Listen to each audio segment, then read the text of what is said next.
நான் கொஞ்சம் கொஞ்சமாக அவரை மறக்கணும்னு நினைக்கிறேன். ப்ளீஸ் விட்டுருங்க. ட்ரீட்மெண்ட்டில் மனைவி சங்கீதா. இதை பற்றி தான் இந்த வீடியோவில் நம்ம டீட்டெயிலாக வந்து பார்க்க போகிறோம். அதுக்கு முன்னால் நம்ம சேனலை சப்ஸ்கிரைப் பண்ணாமல் இருந்தீங்கன்னா மறக்காமல் சப்ஸ்கிரைப் பண்ணிக்கோங்க. அப்போ தான் நம்ம சேனலில் போடக்கூடிய டெய்லி அப்டேட்ஸ், காசிப், கிசு வெளிவராத பல இன்ட்ரெஸ்டிங்கான வந்து பார்த்தோன்னா ஸ்டோரி, இது எல்லாமே இன்வெஸ்டிகேஷன் பேட்டர்னில் நீங்கள் உடனுக்குடனே தெரிஞ்சுக்க முடியுங்க. தளபதி விஜய், சங்கீதா இவங்களுடைய விவகாரம் விவாகரத்து வரைக்கும் வந்து போய் எவ்வளோ தூரம் வந்து போய்கிட்டு இருக்குங்கிறது உங்களுக்கே வந்து தெரியும். ஆகஸ்ட் 7 அடுத்து ஒரு ஹியரிங் கொடுத்துருக்காங்க. ரொம்ப கான்ஃபிடென்ஷியலான முறையில் விசாரிக்கணும்னு சொல்லியிருக்காங்க.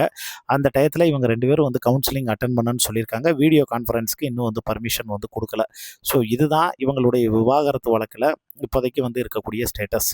ஆனால் பேரண்ட் வந்து, அதாவது சங்கீதாவுடைய அப்பா அம்மாவும் வந்து சரி, இங்கே தளபதி விஜயினுடைய அப்பா அம்மாவும் வந்து சரி, அவங்களுடைய அந்த பக்குவமும் அவங்களுடைய அனுபவத்தில் இப்போதைக்கு எல்லாமே வந்து எடுத்தோம் கவுத்தோம்னு முன்கோவத்தினால சில விஷயங்கள் ஈகோனால வந்து நம்ம பண்ணுறதெல்லாம் சரின்னு வந்து தோணும். ஆனால் வயசாகும்போது தான் நம்ம அவசரப்பட்டு இது மாதிரி ஒரு முட்டாள்தனம் வந்து பண்ணிட்டோமேன்னு வந்து நினைக்க தோணும். அதனால சின்ன பிள்ளைங்க கூடி வந்து ஏதோ தட்டைக்காட்டில் விளையாண்ட கதையாக எதுவும் வந்து இருக்க வேண்டாம். கொஞ்சம் வாழ்க்கையில் யதார்த்தத்தை வந்து புரிஞ்சுக்கிறணும். பசங்களுக்காக வந்து ஒன்று சேரணும். யாராவது ஒருத்தவங்க வந்து பார்த்தோன்னா வந்து இறங்கி வந்து வரணும். 2 பேருமே ஈகோ பார்த்துட்டு வந்திருந்தா, அதனால பாதிக்கப்பட போகிறது நீங்க 2 பேர் இல்ல. அதனால பாதிக்கப்பட போகிறது உங்களோட பிள்ளைங்க தான்.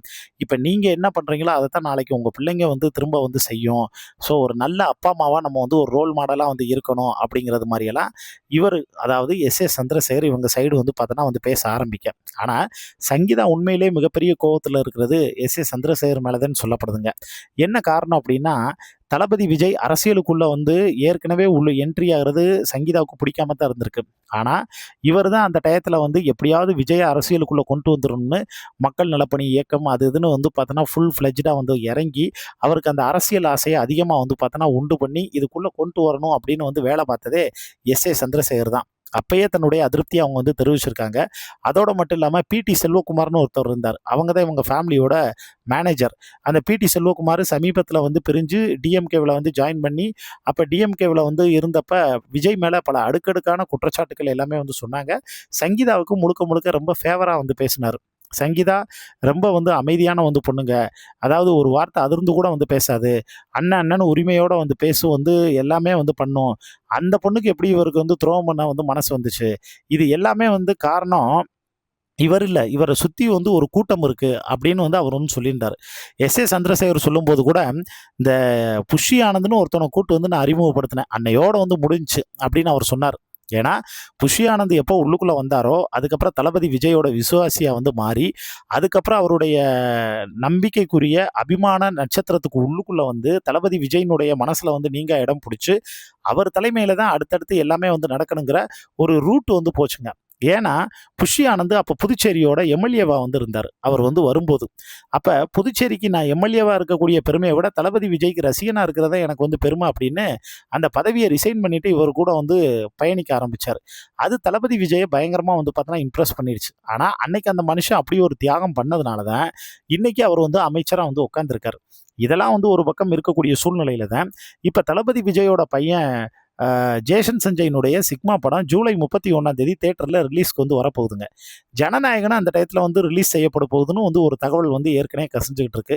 அதாவது இனிமேல் போட்டியே அப்பாவுக்கும் பிள்ளைக்கும் தான் அப்படிங்கிற வந்து ஒரு கான்செப்டில் டேக்லைனு, தம்மையில் எல்லாமே வந்து போட்டு அது வந்து சோஷியல் மீடியாவில் வந்து ட்ரெண்டாக ஆரம்பிச்சது. இப்போ என்னன்னா, சங்கீதாவை எப்படியாவது, அதாவது முதல்ல ஒவ்வொருத்தவங்கள சமாதானப்படுத்தக்கூடிய ப்ராசஸ். தளபதி விஜயை பொறுத்த வரைக்கும் அவர் அம்மா பிள்ளை. அம்மா என்ன அப்பா சொல்றது கூட கொஞ்சம் முரண்படுவாரு. ஆனா, அம்மா என்ன சொன்னாலும் அதுக்கு உடனே கண்ண மூடிக்கிட்டு வந்து பார்த்தோன்னா வந்து ஓகே சொல்லிருவாரு. இந்த செகண்ட் வரைக்கும். அதுதான் வந்து எதார்த்தமான வந்து உண்மை. அதனால சங்கீதாவ முதல்ல வந்து சமாதானப்படுத்தக்கூடிய ப்ராசஸ்ல வந்து பார்த்தோன்னா இறங்குனப்ப, சங்கீதா வந்து ஏற்கனவே அதிகப்படியான டிப்ரஷன்லயும், மன உளைச்சல்லயும் இருந்து இந்த பிரச்சனைக்குள்ள இருந்து எப்படியாவது வந்து முதல்ல வந்து வெளியில வந்து வரணும் அப்படிங்கிற அந்த ஒரு மைண்ட் செட்ல வந்து இருக்காங்க. முழுக்க முழுக்க மூடு ஸ்விங்ல வந்து அவங்க வந்து இருக்காங்க. இப்ப தனக்கு இப்படி ஒண்ணு நடந்துருச்சே! நம்ம ஒரு தப்பான வாழ்க்கைய தேர்வு பண்ணிட்டோமே! ஆசையா நம்ம காதலிச்ச நம்ம கணவரே இப்படி நமக்கு துரோகம் பண்ணிட்டாரே!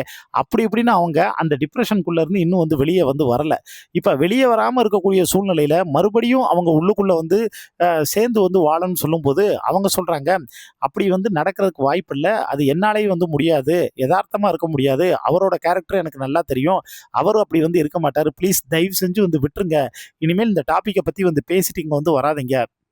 நான் கொஞ்சம் கொஞ்சமாக அதெல்லாம் வந்து மறக்கணும்னு வந்து நினைக்கிறேன். நான் இதுக்கப்புறமாவது எனக்கான வாழ்க்கை வாழணும்னு நினைக்கிறேன் அப்படின்னு சங்கீதா அவங்க தரப்பில் வந்து இருக்கக்கூடிய நியாயத்தை ரொம்ப ரெக்வஸ்ட்டாக வந்து சொல்லப்படுதுங்க. இது எல்லாமே நம்ப தகுந்த வட்டாரங்கள்ல இருந்து வந்து சொல்லப்படுது. இதை பற்றி உங்களுக்கு தோணக்கூடிய கருத்துக்களை மறக்காமல் கீழே இருக்கக்கூடிய கமெண்ட் பாக்ஸில் மென்ஷன் பண்ணுங்கள்.